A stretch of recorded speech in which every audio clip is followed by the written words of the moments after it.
Alhamdulillah alladzi arsala rasulahu bil huda wa dinil haqq liyudhhirahu 'ala ad-din kullihi walau karihal musyrikun.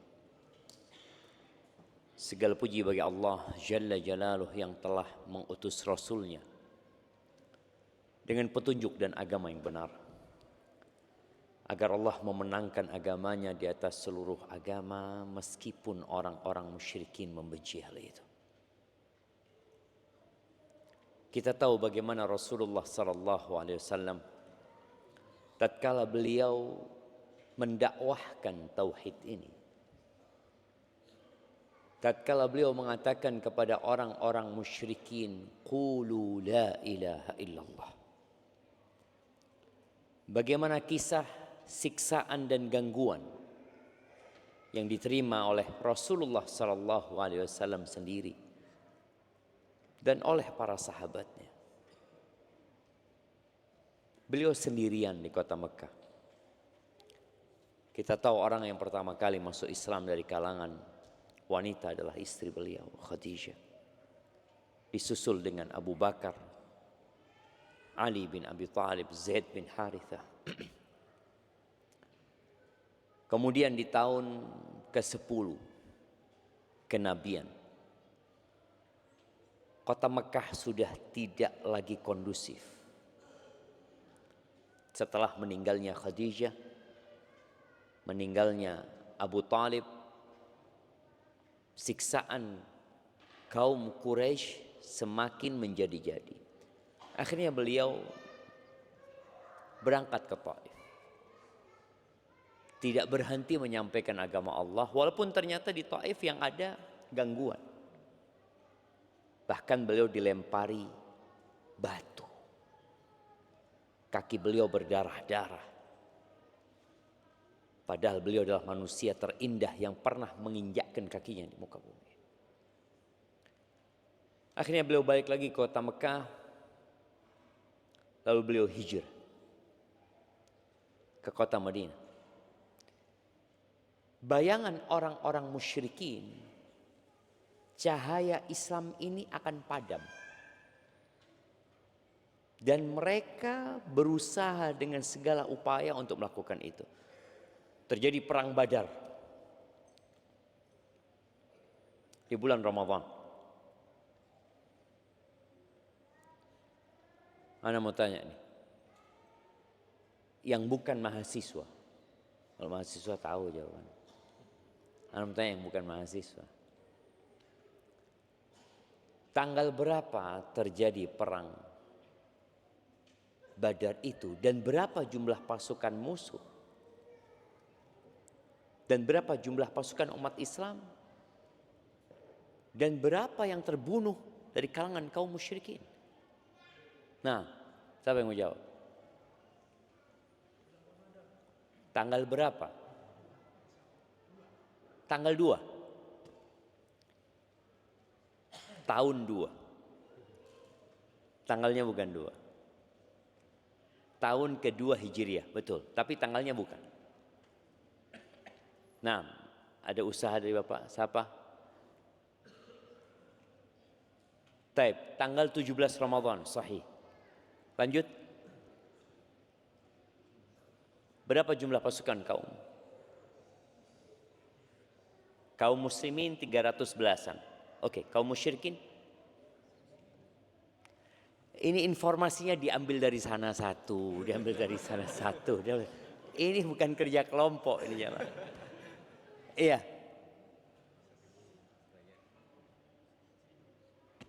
Jumlah kaum musyrikin 1000. Oke, betul. Berapa yang terbunuh dari kaum musyrikin? Nah, lihat, nggak lengkap jemaah. Nah, ada hadiahnya di sini. Kayaknya dikasih sembako untuk jemaah. Tapi kalau sembako ini bisa dibagi-bagi kayaknya. Taib, mau ngelengkapi. Terus gimana cara pembagian hadiahnya? Di sini bulan dan tahunnya, di sini jumlah pasukannya. Antum menyebutkan yang terbunuh dari kaum musyrikin. Berapa yang terbunuh? 70-an. Dan yang ditawan 70 orang. Dari kaum muslimin yang terbunuh ya likuran lah. Sebutkan jamaah. Nanti kalau sudah selesai kajian untuk maju ke depan, hadiahnya diambil nanti jamaah. 3 orang ini jamaah ya. Karena mereka akan bagi hadiah bertiga. Tapi subhanallah kita lihat. Allah berikan kemenangan kepada kaum muslimin. Yang mungkin kaum muslimin ada kebanggaan lah. Ada kegembiraan. Tapi ternyata di tahun ketiga Hijriah, perang Uhud kalah umat Islam. Di tahun kelima Hijriah, datang pasukan musyrikin dengan membawa 10.000 prajurit yang siap perang. Subhanallah. Saat itu umat Islam dalam kondisi yang menakutkan. Nabi SAW mengatakan kepada mereka saat beliau memecah batu dalam penggalian parit itu, bahwa Romawi akan ditaklukkan, Persia akan ditaklukkan. Aku melihat istana-istana yang ada di Madain. Yaman akan takluk. Semua umat Islam yakin bahwa apa yang disampaikan Nabi SAW akan menjadi kenyataan. Tapi orang-orang munafik berbeda. Mereka mengatakan, gimana sih? Kita ini belum tentu selamat. Kita ini belum tentu bisa keluar dari perang Ahzab itu.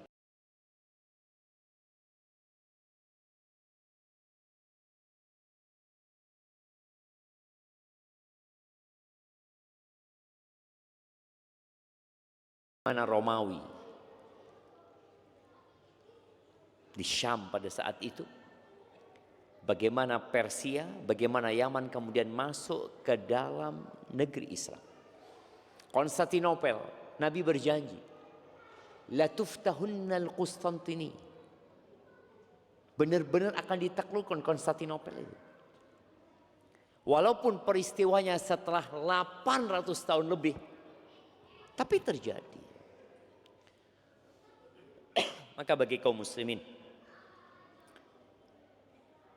hendaklah kita tidak malu untuk mengangkat kepala kita lalu mengatakan ana muslim, ana muslim. Allah akan menangkan agama ini, tapi butuh perjuangan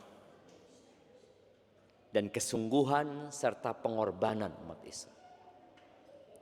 Kita akan masuk ke bulan Ramadan. Allahumma ballighna Ramadan. Bulan yang tadi di situ terjadi perang Badar. Perang pertama mungkin yang menjadi penentu yang membedakan antara al-haq dan al-batil. Allahumma salli wa sallim ala abdika wa rasulika Sayyidina wa maulana Muhammadin wa ala alihi wa ashabi ajma'in, amma ba'd. Jamaah rahimakumullah, bagaimana kita menyambut Ramadan? Kita melihat ada keanekaragaman umat Islam di berbagai penjuru dunia dalam menyambut bulan Ramadan ini. Tapi kalau kita melihat bagaimana Rasulullah SAW menyambut Ramadan, sepertinya itu yang harus kita contoh. Itu yang harus kita lestarikan. Yang perlu kita lakukan dalam menyambut bulan Ramadan ini, ya bergembira. Nabi SAW bagaimana beliau menanamkan kegembiraan di hati para sahabat. Atakum Ramadan, datang nih bulan Ramadan nih. Syahr mubarak, bulan yang penuh dengan berkah. Pintu-pintu surga dibuka, pintu-pintu neraka ditutup, setan-setan dibelenggu. Tiap malam akan ada yang menyeru kepada kebaikan, ya baghiyal khair aqbil. Wahai orang yang ingin kebaikan, ayo nih. Allah siapkan bulan itu.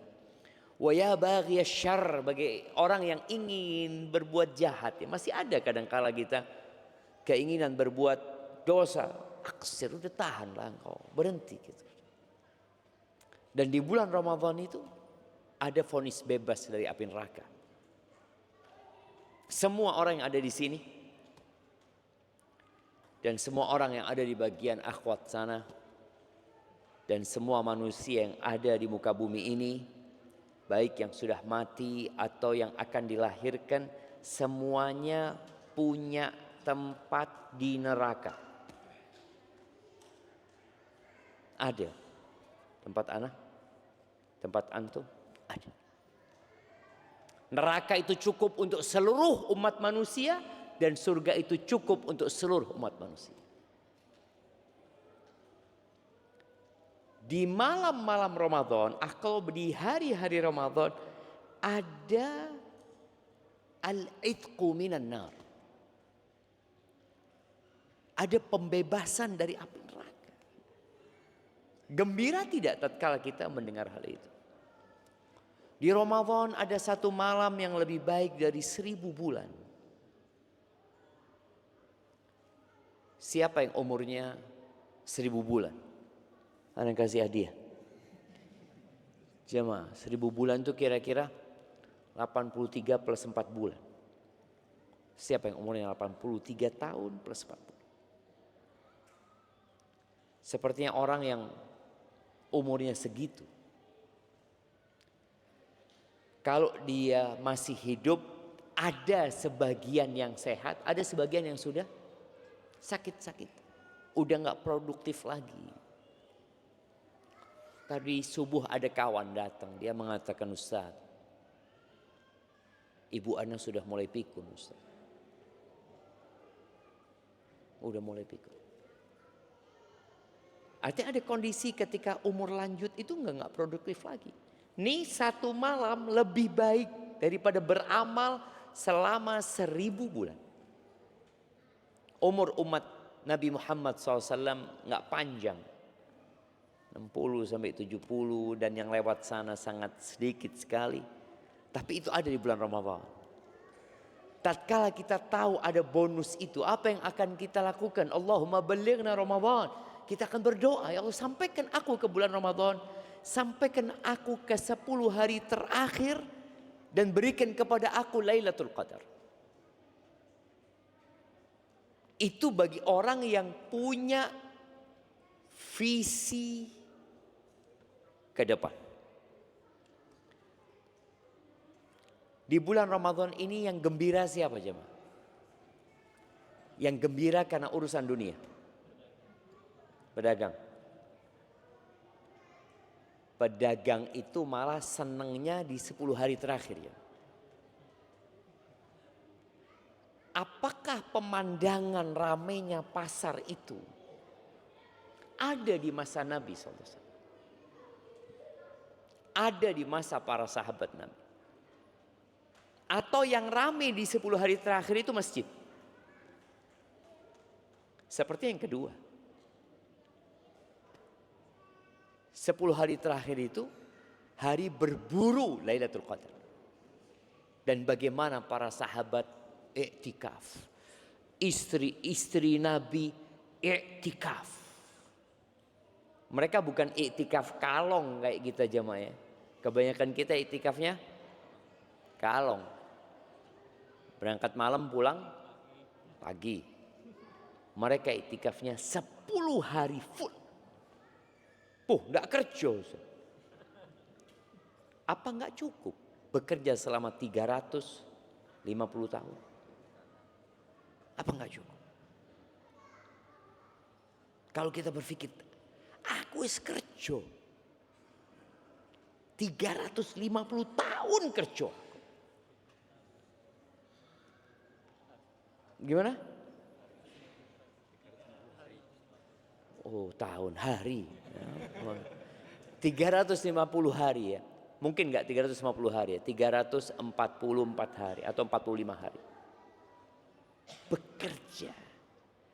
Kemudian 10 hari ini apa enggak bisa aku cuti? Gak bisa aku fokus untuk mendapatkan yang satu malam lebih baik dari 1000 bulan.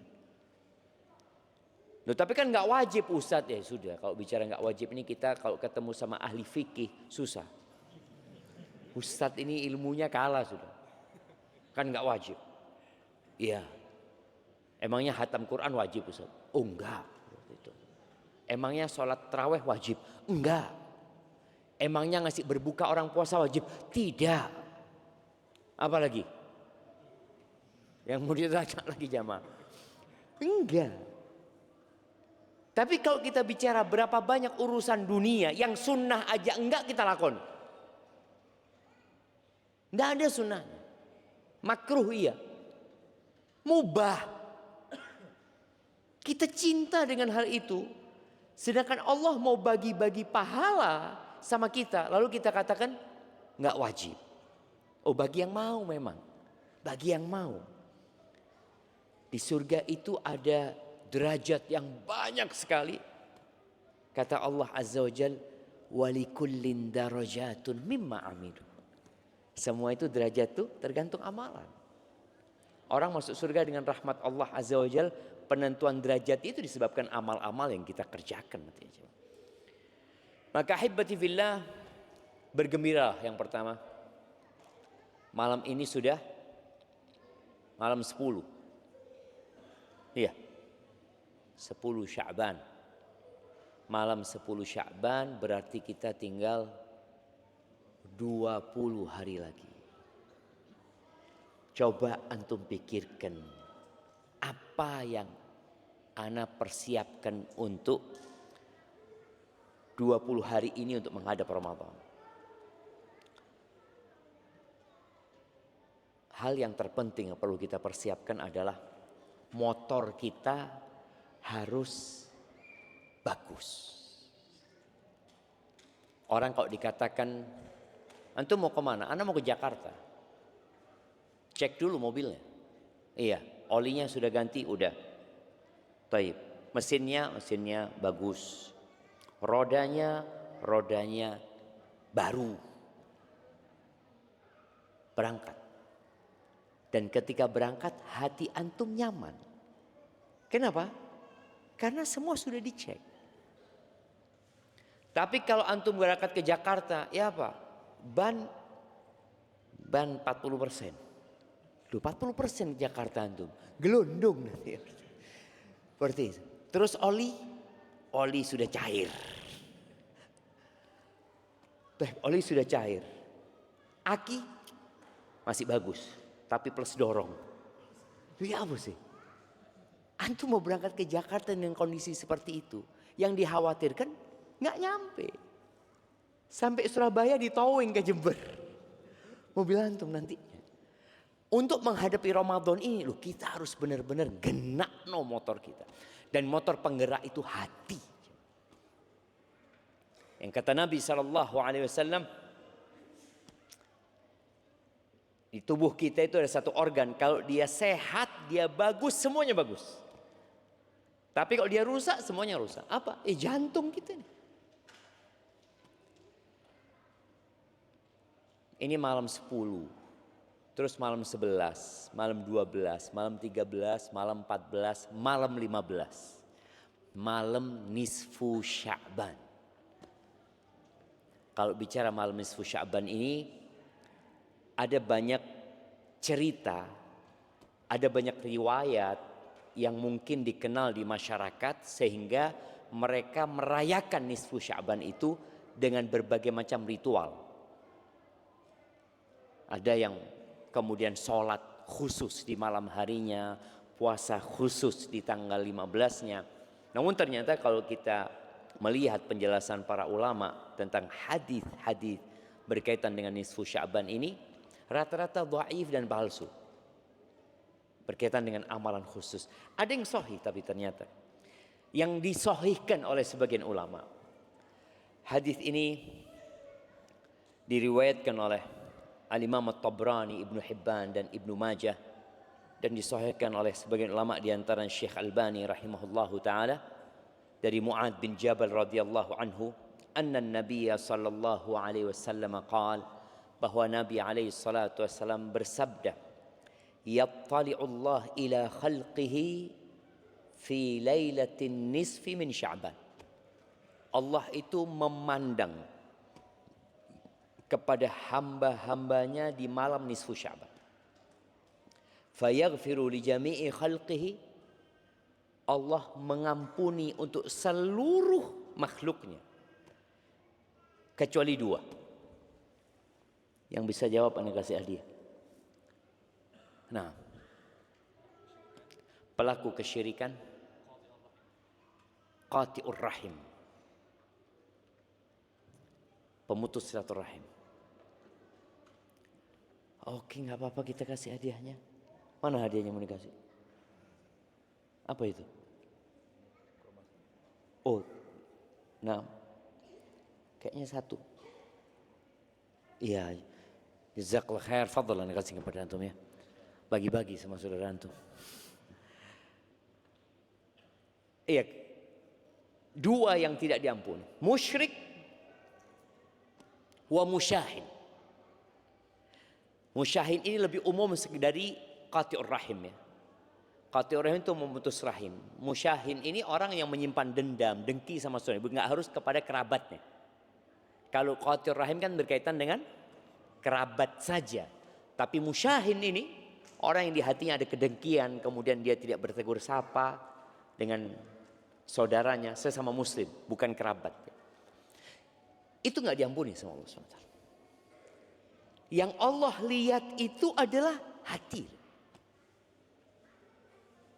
Jadi kita harus persiapkan hati kita dari segala ketergantungan kepada selain Allah, percaya dengan khurafat ya. Kemudian hal-hal yang merusak keikhlasan kita, syirik besar, syirik kecil ditinggalkan, kemudian kedengkian sama saudara kita. Itu semua akan melemahkan kita dalam beramal. Dan ternyata di bulan diangkatnya amalan ini, tuh dua orang nggak diampuni. Innallaha la yanzuru ila suwarikum. Allah tuh nggak ngelihat kepada rupa kalian. Sebagian kita sibuk dengan rupanya, sibuk dengan mau masuk Ramadan cukur supaya ganteng kata dia. Dah dilihat gitu loh sama Allah itu. Wala yanzuru ila amwalikum, nggak lihat loh amal apa harta kalian, nggak dilihat. Pakai mobil apa kesini, nggak dilihat sama Allah. Pakai motor apa? Jamnya apa mereknya? Oh, cincinnya berapa hari? Nggak dilihat sama Allah SWT. Wa innama yanzuru ila qulubikum wa a'malikum. Yang dilihat tuh hati kalian. Dan subhanallah, kita yang duduk di sini menyimpan sesuatu di hati kita yang sebelahnya nggak tahu. Tapi Allah tahu. Boleh jadi ada kedengkian dan iri, ada keinginan balas dendam, yang itu akan membuat antum jadi lemah dalam perjuangan. Maka tolong bersihkan dengan bertobat kepada Allah Azza wa Jalla, membersihkan hati kita, memperkuat amal kita insyaallah. Tapi sebelum kita lanjutkan, antum sudah kenal dengan kanan kiri antum? Enggak lagi.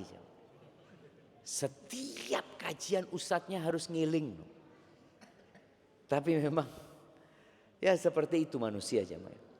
Nabi SAW itu di masa Nabi SAW pernah beliau itu ngomong, nyampaikan sebuah hadis. Jadi ada orang datang, Assalamualaikum. Kata Nabi SAW, asyrah, 10 kebaikan nih orang ini. Datang lagi, Assalamualaikum warahmatullahi wabarakatuh, 20. Assalamualaikum warahmatullahi wabarakatuh, 30. Habis Nabi menyampaikan itu alaihi salatu, ada sahabat pergi nggak salam jemaah.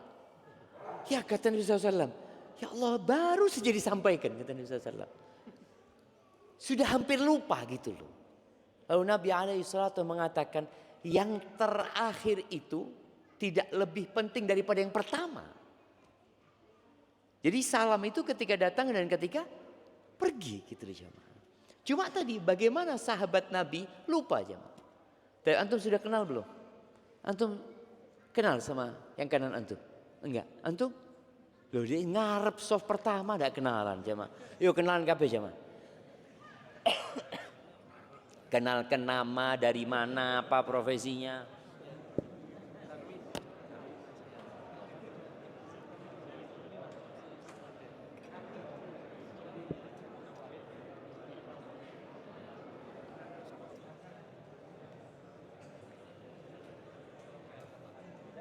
Iya, yang ibu-ibu juga ya. Ibu-ibu jangan jadi penonton ya.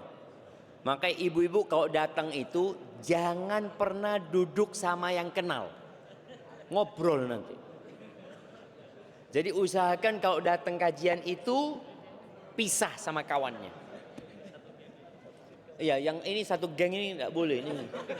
Satu sana, satu sini, biar tambah temennya.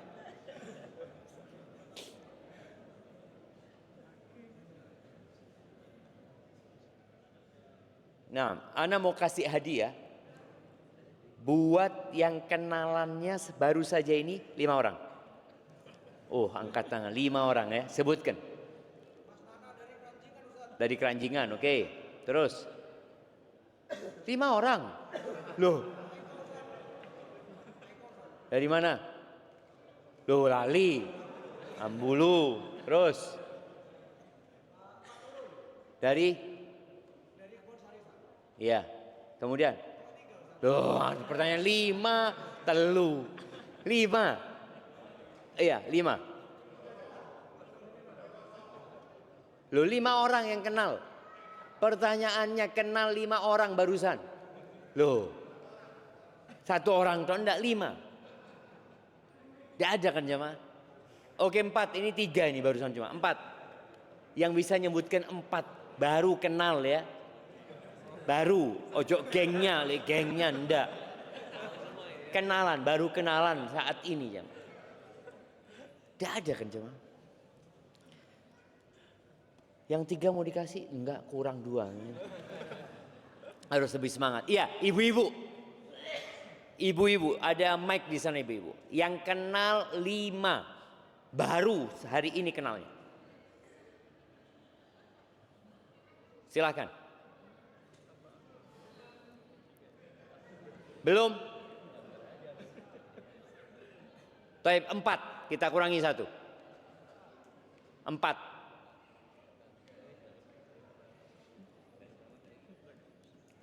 Ibu-ibu.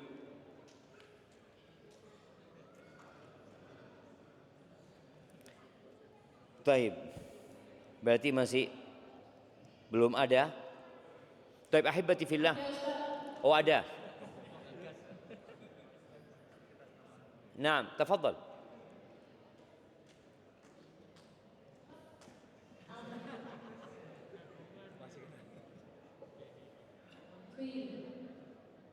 Iya. Sebutkan namanya dari mana, namanya tok. Baik nama kari ngarang iso jemaah. Siapa yang dari Jember? Iya, terus. Rahmah. Sama dari Jember, Salma, oke. Kemudian. Dahlo. Dia dari Dahlo. Iya, terus. Iva dari Jalan Jawa. Iva dari?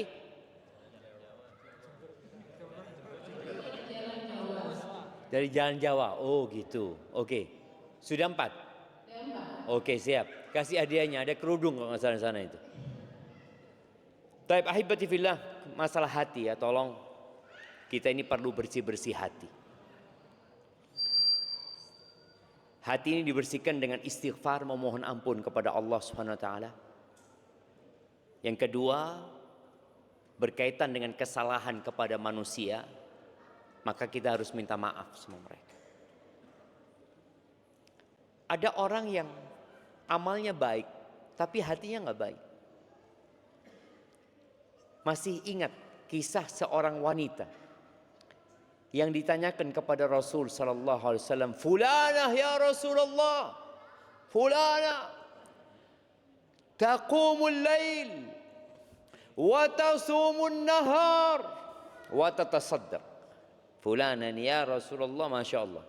Kalau ibadahnya jangan ditanya. Salat malam, puasa sunnah, sedekah. Walakin fi lisaniha saltah. Tapi kalau ngomong pedes, tu'zi jirana, suka menyakiti tetangganya dengan lisan. Dan lisan ini gayungnya hati. Lisan ini gayungnya. Apa gayung itu jemaah? Bahasa Indonesianya gayung. Ya. Bahasa Jawanya cibuk. Iya, gayungnya hati. Yang keluar di lisan itu adalah gambaran hati. Apa kata Nabi SAW? La khaira fiha hiya finnar. Nggak ada baiknya nih perempuan, neraka tempat. Loh, bagaimana dengan sholatnya? Bagaimana dengan puasanya? Bagaimana dengan sedekahnya? Boleh jadi semua itu dilakukan tidak dengan hati yang bersih. Boleh jadi ada riak di sana. Ada ujub kebanggaan. Yang terbukti dari gaya ngomong dia yang suka nyakiti tetangganya. Jadi kalau mau tahu orang itu, ya dari omongannya. Ini orang baik, Ustaz. Masya Allah. Dari mana kau tahu dia baik? Ya Allah, kalau ngomong menghormati. Kalau berbicara tidak pernah menyakiti. Itu tanda hati orang ini baik. Dan yang paling banyak memasukkan ke neraka itu apa? Lisan. Oh enggak Ustaz, ana ngomong kayak gitu enggak dari hati Ustaz. Loh ana enggak tahu. Enggak pernah ngelihat hatimu, tapi lisanmu itu cerminan hatimu. Maka tolong bertobat. Udah berhenti berbuat dosa. Enggak ada lagi bicara besoklah terakhir Ustaz. Enggak usah besok jemaah. Kita perlu menguatkan motor kita tadi. Ingat yang datang kepada Hasan al-Basri tentang seorang yang nggak bisa sholat malam. Sebagian kita nih, kita udah bahas di bulan Rajab bagaimana menyambut Ramadan sebenarnya.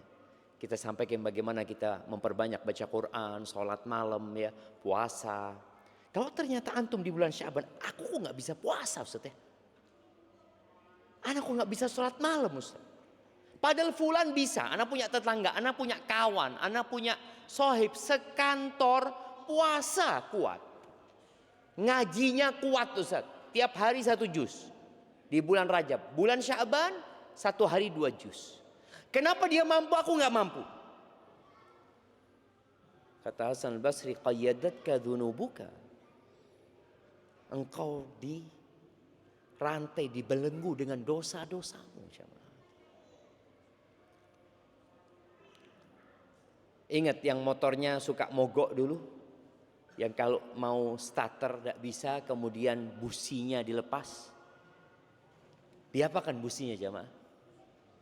Dibersihkan jamaah, diamplas jamaah. Terus masukkan lagi, starter lagi. Belum bisa ternyata jamaah. Diambil lagi, dibersihkan lagi, tambahi doa. Ya Allah, tidak sampai ke tempat kajian kalau ini tidak hidup ya Allah. Starter hidup. Jadi kalau antum di bulan Sya'ban ini ternyata punya masalah dengan ibadah-ibadah yang seharusnya dilakukan. Yang Nabi SAW di bulan diangkatnya amalan ini memperbanyak puasa sunnah, kita enggak. Ada masalah sama kita. Ada masalah sama hati kita. Coba kita lihat ya bagaimana para sahabat Nabi melihat Rasulullah sallallahu alaihi wasallam. Kana Rasulullah sallallahu alaihi wasallam yasumul ayyam, yasrud. Beliau itu biasa puasa berhari-hari, disambung coba. Hatta yuqal la yuftir, sampai dikatakan Nabi ini enggak berbuka. Dari umpamanya dari hari Senin puasa, Selasa, Rabu, Kamis, Jumat, Sabtu, Senin, Selasa, Rabu, Kamis. puasa nyambung.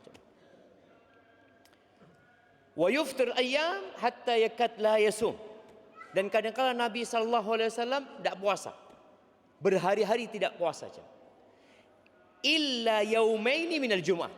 Kecuali 2 hari dalam satu Jumat. Kalau bahasa kita seminggu, kalau bahasa para sahabat Nabi sejumat. Kecuali 2 hari dalam sejumat itu, in kana fi siyamihi wa illa sawmahuma. 2 hari ini kalau Nabi lagi nyambung maka akan ikut. Kalau Nabi tidak lagi puasa, tetap beliau puasa di 2 hari ini. Hari apa? Senin sama Kamis. Karena Senin sama Kamis ini hari diangkatnya amalan. Sama kalau di bulan itu, bulan diangkatnya amalan adalah bulan Sya'ban ini. Lalu kata Usama, walam yakun yasumu min syahrin minasyuhur ma yasumu min Sya'ban. Beliau sepanjang tahun itu enggak pernah puasa seperti puasa beliau di bulan Sya'ban. Faqultu ya Rasulullah, maka aku katakan kepada beliau alaihi salatu wassalam, ya Rasulullah innaka tasumu la takadu an tuftir. Engkau itu puasa sampai enggak berbuka. Nanti berbuka dan tidak puasa berhari-hari kecuali di 2 hari itu yang biasa engkau akan menjaganya. Iyo men, kata Nabi, 2 hari yang mana? Kata Nabi SAW. Kata Usama, yaumul itsnin wal khamis. Senin Kamis. Jaga terus Nabi SAW. Lalu Nabi SAW mengatakan, dhanika yaumani, itu 2 hari amal itu dipaparkan kepada Allah Rabbul Alamin. Wa uhibbu an yurfa'a au an yu'rada amali wa ana shaim.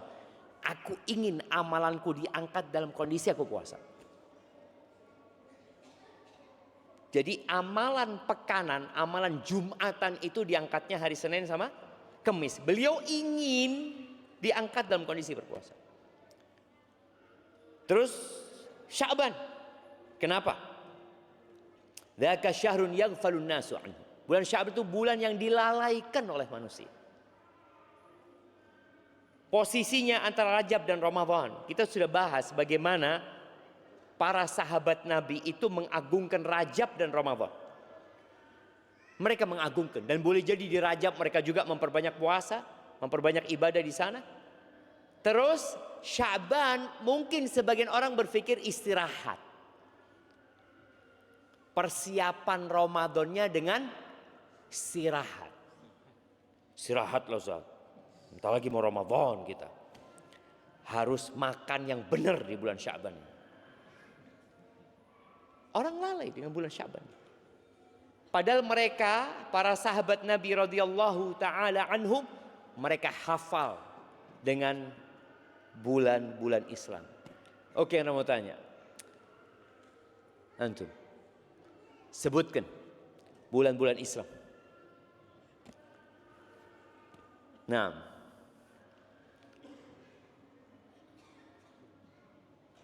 yang pertama apa?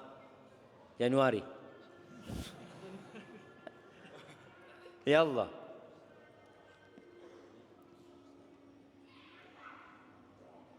Nasid jaruhu. Nah, yang sebelahnya. Antum. Muharram. Langsung Rajab. Muharram, Rajab, Sya'ban. Ya ndaklah. Habis Muharram apa? Cuma aja dulu lah. Belakangnya. Muharram, Safar, Rabiul Awal, Rabiul Akhir, Jumadal Ula, Jumadal Akhirah, Rajab, Sya'ban,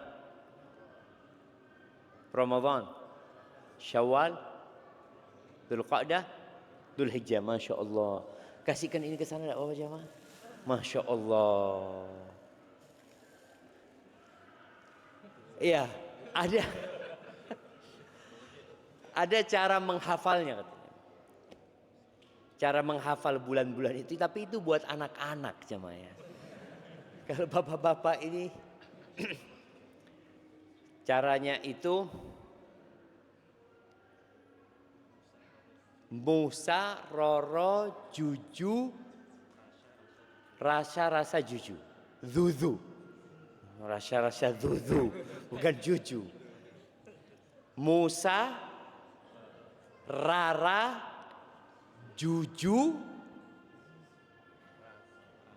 Rasya, Dudu. Hafal. Musa, Muharram, Safar. Rara, Rabiul Awal, Rabiul Akhir. Juju, Jumadal Ula, Jumadal Akhirah. Rasya,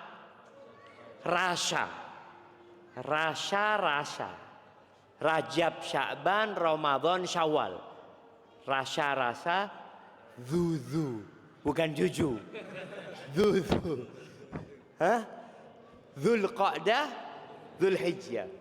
Musa, Rara, Juju, Rasa, Zuzu. Wes, hafal.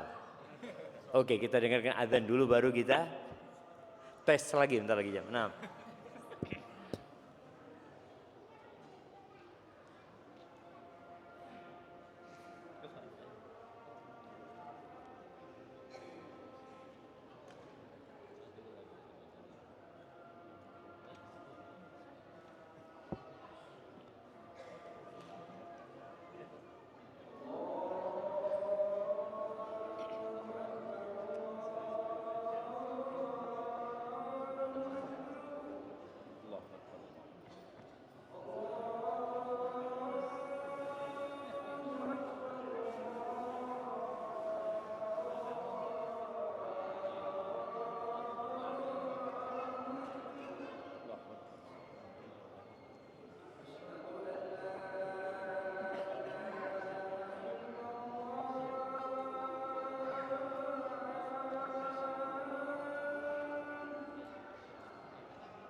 Allahumma salli wa sallim ala nabiyina Muhammad. Baik, kita tes.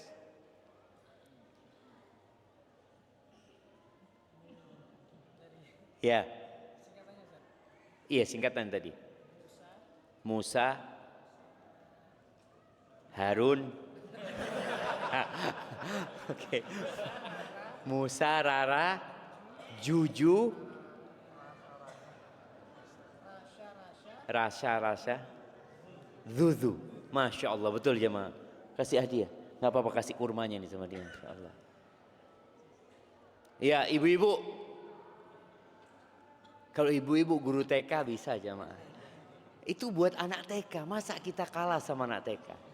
Ya, monggo ibu-ibu.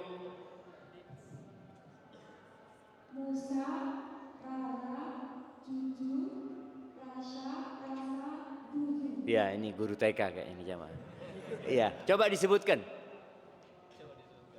Musa, Muharram, sama Safar. Iya. Terus Juju, Jumadil awal, Jumadil Oh, akhir. Rara dulu kok. Rabiul awal, Rabiul akhir. Iya. Juju, Jumadil awal, Jumadil akhir. Terus. Rasha, Rajab, Sa'ban. Rasha yang kedua Ramadan sama Syawal, Dzulqa'dah sama Dzulhijjah. Masya Allah. Nah, silakan milih hadiahnya, tidak apa-apa sudah. Iya, taib jamaah. Di bulan Sya'ban ini Nabi SAW banyak puasa. Bulan ini dilalaikan sama orang. Kita itu kalau ditanya, insya Allah puasa kapan ya? Kapan jamaah puasa insya Allah? Insya Allah 19. Kok iso? Puasa itu ya 1 Ramadan. Sampai kapanpun poso itu 1 Ramadan. Tapi karena kita nggak peduli dengan kalender kita menghafalnya Masehi. Sampai Ramadan kita, sampai Syawal kita tetap yang dihafal Masehi. Kapan insya Allah kita Lebaran? 1 Syawal. Mulai zamannya Nabi Muhammad SAW sampai hari kiamat, yang namanya Lebaran itu kapan? 1 Syawal. Dan ketika Nabi SAW menyebutkan banyak orang lalai, ini di masa Nabi SAW. Bagaimana dengan di masa kita? Yang pahala di waktu dilalaikan orang itu nilainya besar sekali. Al-ibadatu fil haraj kahijratin ilayya. Ibadah di waktu-waktu orang lalai, sibuk cari dunia, ini itu seperti hijrah kepada aku, kata Nabi SAW. Salat duha yang paling utama itu kapan? Hina tarmudul fisal. Yang dikatakan salatul awabin, salatnya orang-orang yang kembali kepada Allah. Itu bukan jam 7, bukan di awal siang, bukan. Tapi ketika anak onta mulai kepanasan. Anak onta itu pagi masih duduk-duduk, jamaah, lama-kelamaan kok panas, baru dia pergi. Dan biasanya di waktu itu orang sudah sibuk bekerja. Kalau mau berangkat kerja kan memang belum sibuk. Tapi coba antum sholat duha jam 10. Waduh, wis kerja, wis ini itu, wis batal wudhu. Apalagi wis pakai kos kaki, pakai ini, aduh malas sudah jamaah. Maka pahalanya jadi sholatul awabin. Salatnya orang-orang yang kembali kepada Allah. Saat mereka sibuk, ternyata antum kembali kepada Allah SWT. Dan Sya'ban ini kayak gitu. Dan di bulan Sya'ban itu diangkatnya amalan. Dan aku ingin, kata Nabi SAW, ayyurfa'a amali wa ana sha'im. Aku ingin diangkat amalanku dalam kondisi aku puasa. Baik, sebutkan 3 keutamaan puasa. Masih ada hadiahnya. Nah, 3 keutamaan puasa. Fadhol, 3. Ada 10 mungkin jamaah. Yang sudah angkat tangan tadi tidak lagi. Nah, 3 keutamaan puasa. Baik, ibu-ibu. Karena masih banyak hadiahnya ibu-ibu itu. Ibu-ibu. Kenapa Nabi SAW kok beliau ingin diangkat amalannya dalam kondisi puasa gitu? Ada apa dengan puasa ini?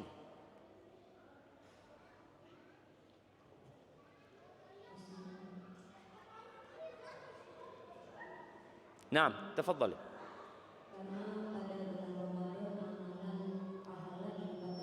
Bukan di Ramadan ya, di Sya'ban. Puasa sunnah di bulan Sya'ban. Bukan puasa Ramadan.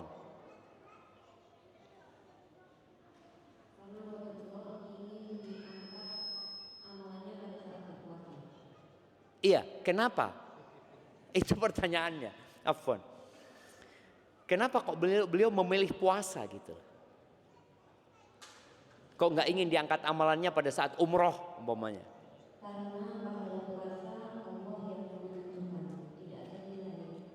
Masya Allah. Iya, itu satu. Yang kedua,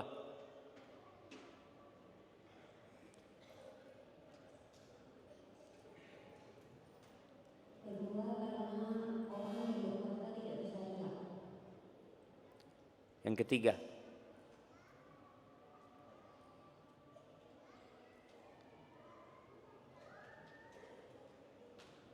nah, nggak apa-apa, 2 aja nggak apa-apa sudah.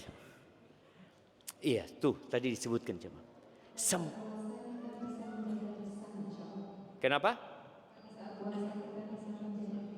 Menjaga hati ya, menjaga syahwat, nah, menjaga nafsu dan menjaga lisan tentunya. Puasa ini madrasah, coba.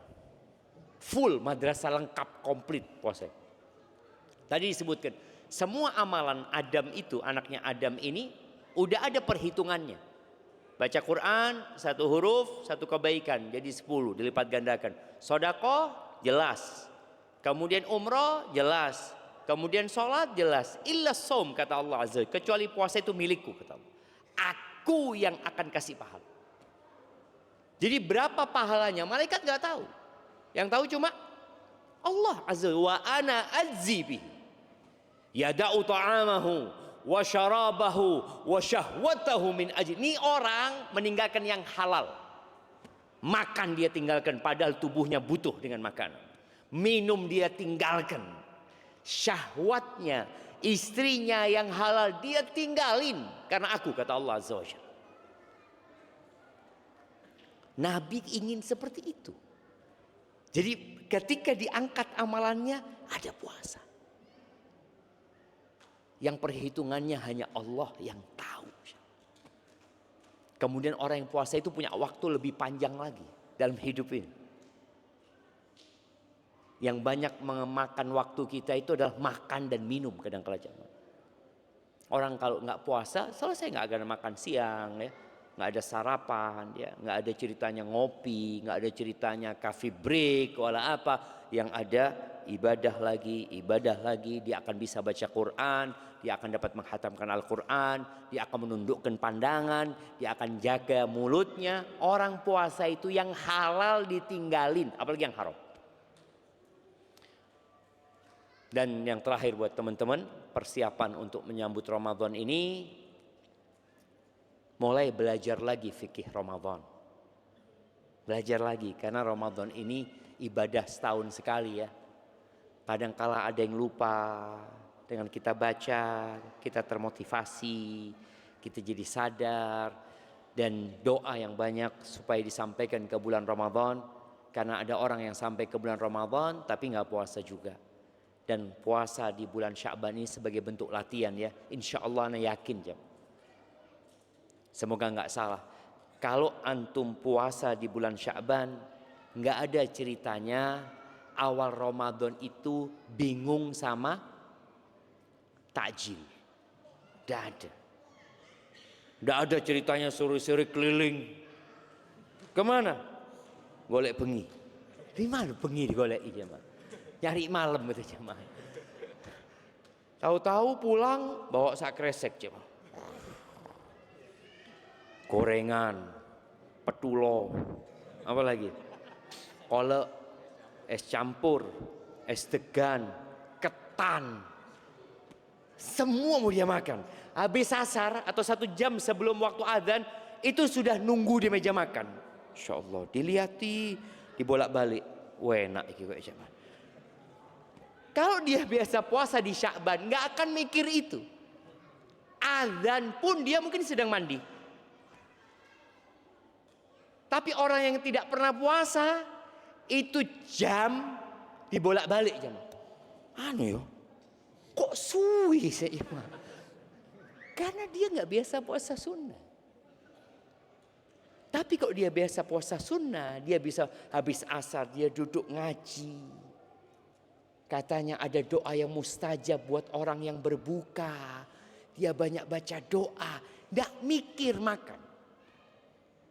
Dan orang yang biasa puasa di bulan Sya'ban, kalau nggak sahur di Ramadan, bingung. Nggak bingung. Karena puasa sunnah itu nggak harus niat di malam hari. Nabi SAW kadang-kala pagi hari tanya ke rumah istrinya, ada yang bisa dimakan nggak ada? Kalau gitu aku puasa. Sahur itu sunnah, nggak wajib. Tapi orang yang tidak pernah puasa, ketika tidak sahur di Ramadan, apa yang terjadi? Sak kampung tahu.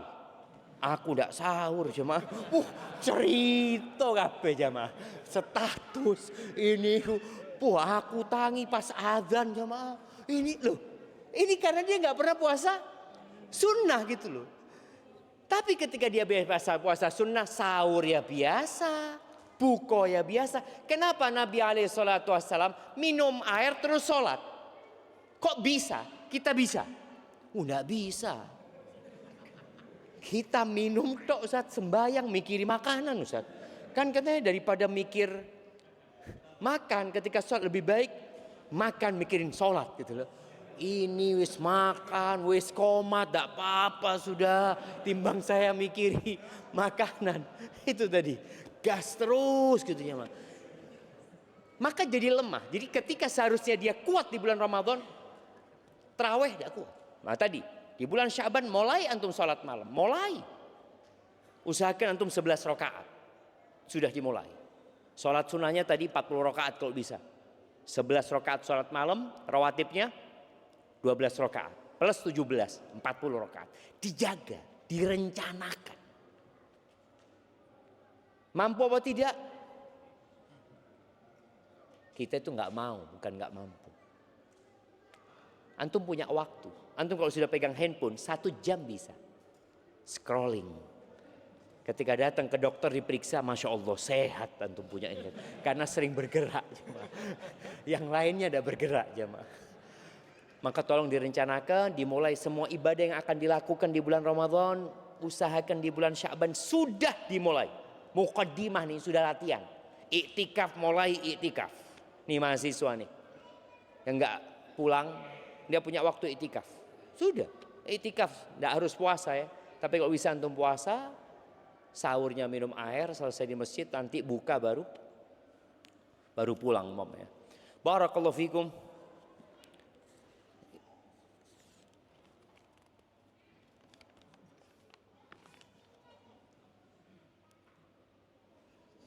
Wah ini rame nih jemaah. Bismillah, izin bertanya Ustaz, bagaimana pendapat Ustaz tentang seorang Ustaz yang mengkritisi kajian berbayar? Apakah pendapat pribadi Ustaz tersebut bisa dijadikan hujah dan rujukan? Yang pertama, hujah itu adalah qala Allah, qala Rasul ya.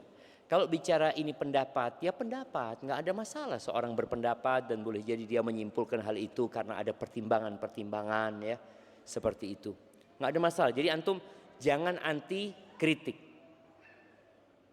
Ketika antum dikritik, itu menjadi bahan untuk introspeksi diri kita. Boleh jadi memang kita salah. Boleh jadi dia yang benar. Jadi ada masalah-masalah yang ada ruang untuk pendapat di antara para ulama, para asatidzah, hendaklah berlapang dada menghadapi hal itu dan selalu berbaik sangka. Berbaik sangka dengan yang mengkritik dan berbaik sangka dengan yang dikritik. Dengan cara itu insya Allah kita akan tetap menghargai dan menghormati para asatidzah. Barakallahu fikum.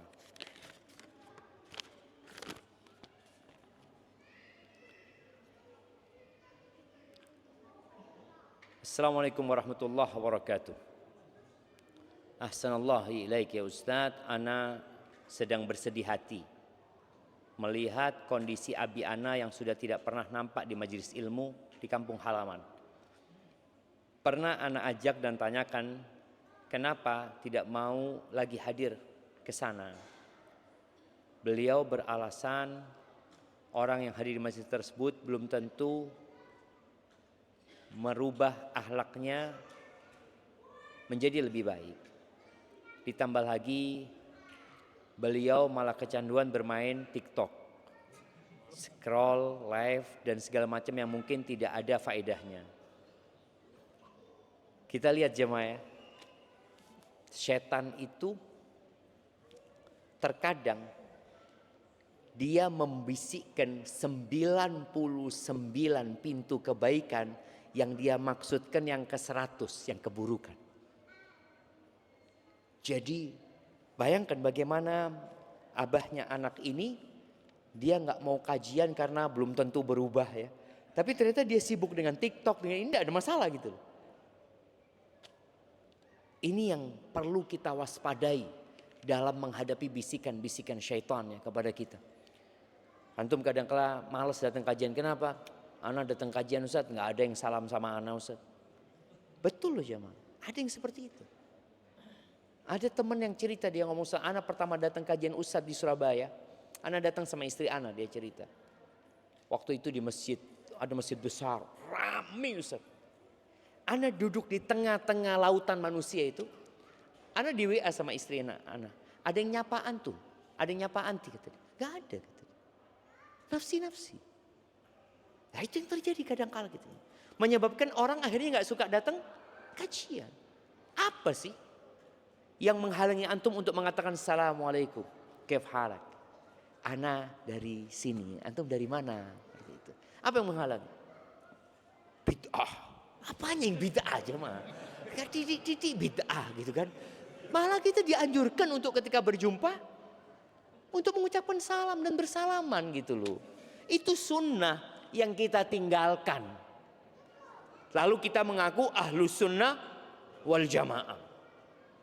Pertanyaannya Ustaz, bagaimana sikap kami sebagai anak terhadap perilaku abi, dan bagaimana memujuknya agar kembali ke majelis ilmu dan meninggalkan hal-hal yang tidak berfaedah tersebut, dan apakah benar perilaku beliau merupakan sikap puber kedua? Syukran Ustaz. Oh no, tak puber kedua jemaah. Ya ahibati fillah. Apa sikap anak? Sikap anak terhadap orang tua yang seperti ini, yang pertama mendoakan. Yang kedua, kalau bisa ketemu. Artinya ini kan di kampung, anaknya boleh jadi ada di tempat lain, anaknya di Jember. Kalau kita ngasih nasihat pakai surat ya nggak apa-apa. Antum tulis surat sama orang tua, jangan WA ya. Tulis surat yang di print, kirimkan ke orang tua pakai pos, biar dibaca, biar enak bacanya. Kalau memang berjauhan. Apa yang disampaikan? Sampaikan kepada orang tua tentang kecintaan antum sama orang tua. Yang kedua, ucapan terima kasih kepada orang tua. Yang ketiga, permohonan maaf karena belum bisa berbakti secara maksimal. Yang keempat, harapan. Nah, di keempat inilah yang antum sampaikan berkaitan dengan orang tua tadi. Sampaikan tentang keutamaan majelis ilmu. Di majelis ilmu itu apa saja keutamaannya gitu loh. Setelah disampaikan keutamaan majelis ilmu, kemudian bicara tadi masalah waktu, di mana modal orang hidup itu waktu. Kalau ayah menghabiskan waktu dengan hal-hal yang tidak berguna, apa manfaatnya buat ayah gitu loh.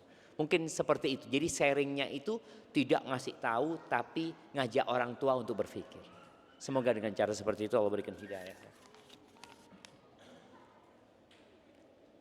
Bismillah, izin bertanya Ustaz, apakah boleh melanjutkan makan sahur sementara adzan subuh sudah berkumandang dengan alasan agar tidak mubadzir? Enggak apa-apa sampai zuhur sekalian jam.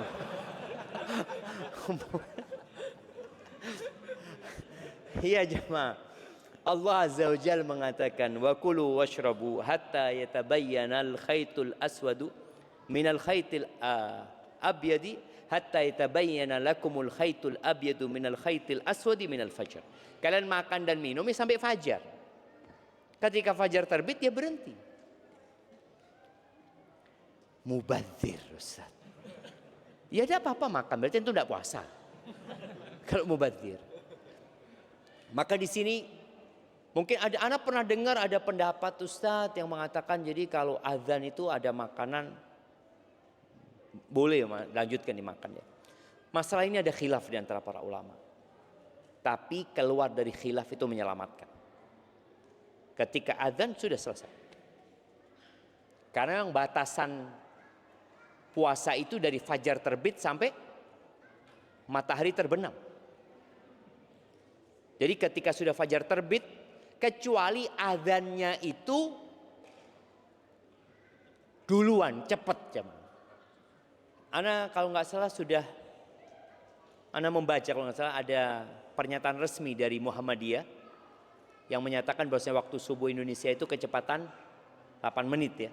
Kalau nggak salah seperti itu ya, mereka sudah menetapkan seperti itu. Itu bisa menjadi bahan pertimbangan kalau memang benar seperti itu. Dan semoga pemerintah juga mengakomodir hal itu. Jadi kalau ternyata azannya itu kecepatan, maka nggak apa-apa kita makan dan minum karena memang belum masuk waktu subuh. Sebagaimana antum itu kalau berbuka jangan ngelihat yang azannya paling cepat. Kita itu lihat masjid kono, enakan melok masjid kono. Loh, padahal belum terbenam mataharinya. Ukurannya itu bukan azan, tapi ukurannya terbenamnya matahari. Karena ada beberapa masjid, ana pernah sakit hati sama salah satu masjid ya. Nggak azan-azan, ternyata buko disik ya, Mas. Yang di masjid itu dia pas masuk waktu, dia kan ngerti hukum fikih ya, tahu oh sudah masuk waktu. Makan mereka jamaah. Kita yang di rumah nunggu udah azan-azan seperti itu.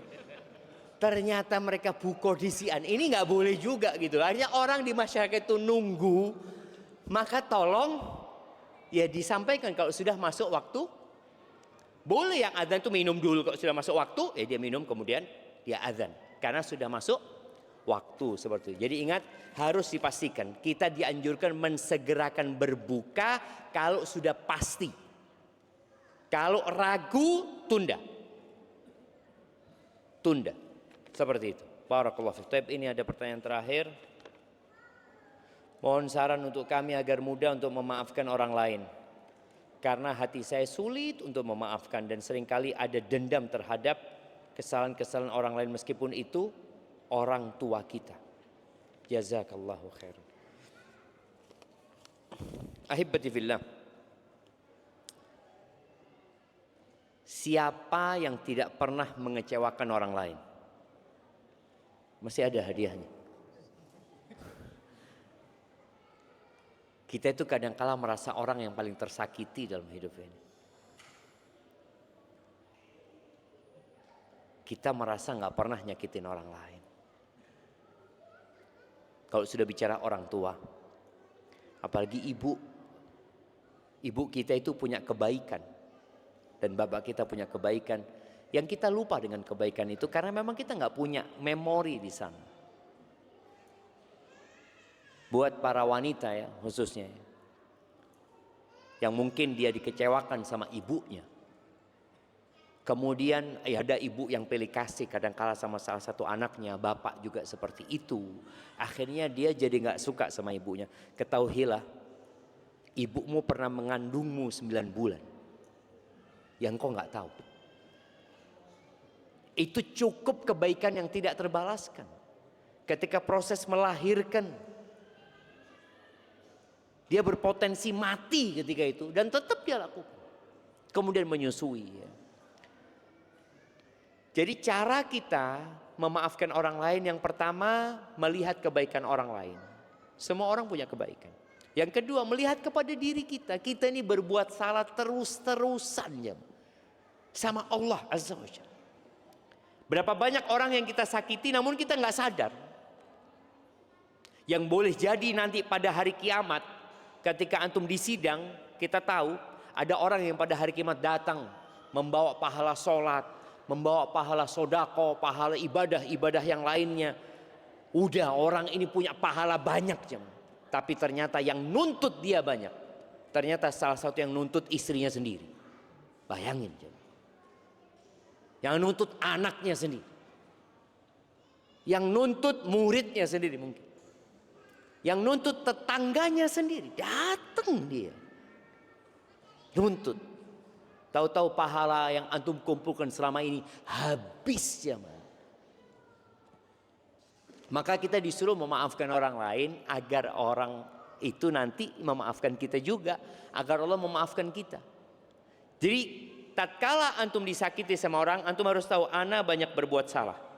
Makanya Abu Bakar Siddiq ini sahabat yang paling top nomor 1 yang dijamin masuk surga. Dan dia pernah disakiti dengan sesuatu yang membuat Abu Bakar nggak mau memaafkan. Putrinya dituduh berzina. Dan yang menyebarkan isu itu sepupunya Abu Bakar sendiri, yang tiap bulan atau tiap waktu dikasih santunan sama Abu Bakar. Gara-gara itu Abu Bakar bersumpah tidak mau memaafkan Mistah. Lalu Allah tegur, wala ya'tali ulul fadli minkum was-sa'ati an yu'tu ulil qurba wal masakina wal muhajirina fi sabilillah falyafu wal yasfahu ala tuhibbuna an yaghfirallahu lakum.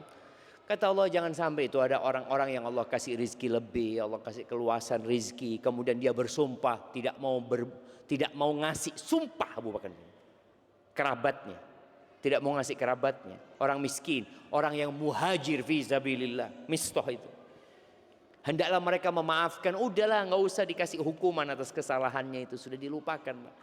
Lalu Allah katakan, ala tuhibbuna an yaghfirallahu lakum, apakah kalian nggak suka diampuni sama Allah SWT? Kata Abu Bakar, bala, iya ya Allah, aku ingin diampuni ya Allah. Abu Bakar merasa punya salah. Maka dengan itu Abu Bakar memaafkan dan bersumpah tidak akan pernah mencabut santunan yang diberikan kepada Mistah. Maka ini menjadi pelajaran buat kita bersama. Jadi kalau antum sulit memaafkan, ingat antum punya banyak salah sama Allah. Dan kalau bicara salahnya kita, salah kita itu kita ulangin ya. Kita ulangin, terus kita ulangin, kita tobat, kita ulangin. Pagi kita istighfar, sore kita istighfar, malam Lailatul Qadar kita mengatakan Allahumma innaka afun tuhibbul afwa fa'fu anni. Terus Allahumma innaka afun, ya Allah sesungguhnya Engkau Maha Pemaaf, Engkau cinta dengan maaf, maafkan aku ya Allah. Lalu kita mengatakan kepada saudara kita, tiada maaf bagimu. Boleh jadi kita nggak dimaafin sama Allah. Maka kita memaafkan orang dalam rangka mencari maaf Allah buat kita. Hadza wallahu a'lam bishawab. Itu yang dapat kita kaji pada kesempatan kali ini. Ada hadiah terakhir. Iya, tinggal satu lagi. Ini yang satu buat 3 orang tadi itu. Nah, iya, pertanyaannya,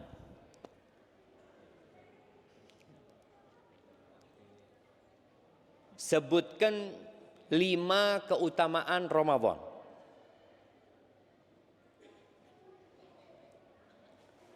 Ayo jemaah, sini belum ada yang dapat hadiah sini.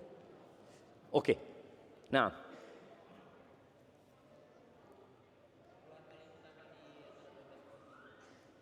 bulan yang paling utama. Keutamaannya apa?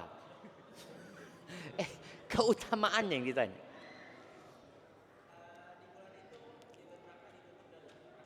Pintu surga dibuka, pintu neraka ditutup.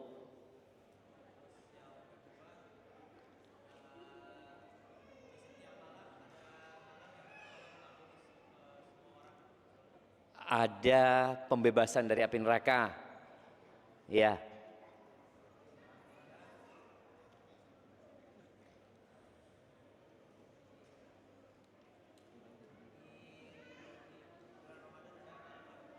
Ada 1 malam yang lebih baik dari 1000 bulan.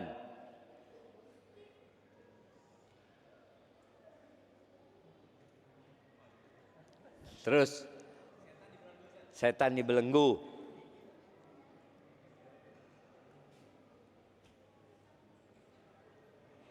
Kemudian umrah di Ramadan seperti berhaji bersama Rasulullah. Masya Allah, kasihkan hadiahnya. Taib, ibu-ibu masih ada hadiahnya? Masih ada kayaknya. Taib, pertanyaan buat ibu-ibu. Sebutkan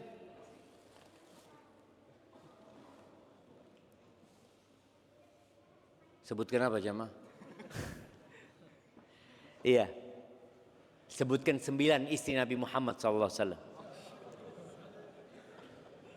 Naam, tafadhali.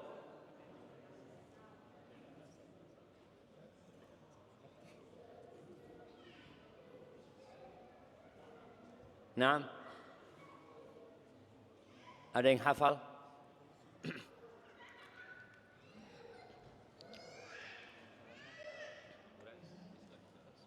Siti Khadijah. Siti. Iya, tidak apa-apa. Siti Khadijah itu dari Sayyidati yang naam, tafadhal. Khadijah radhiyallahu anha. Naam. Saudah, Aisyah, Zainab, Ummu Salamah, Zainab, binti Jahsin, Juwairiyah, sama Ummu Habibah. Sudah. 9. Iya Ustaz. Oke, nggak apa-apa, kasih hadiahnya sudah siapa. Kurang 1 kayaknya. Nggak apa-apa lah. Sofia.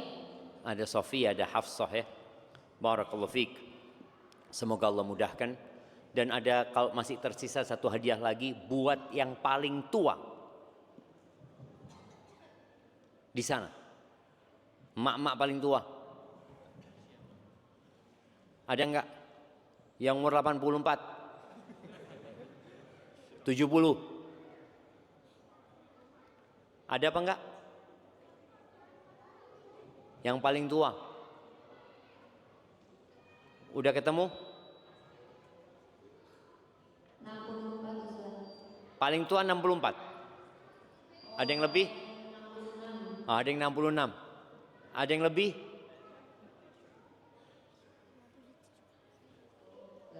Oke, yang 66 sudah ya. Jazakallahu khair. Subhanakallahumma bihamdika asyhadu an la ilaha illa anta astaghfiruka wa atubu ilaik. Wassalamualaikum warahmatullahi wabarakatuh.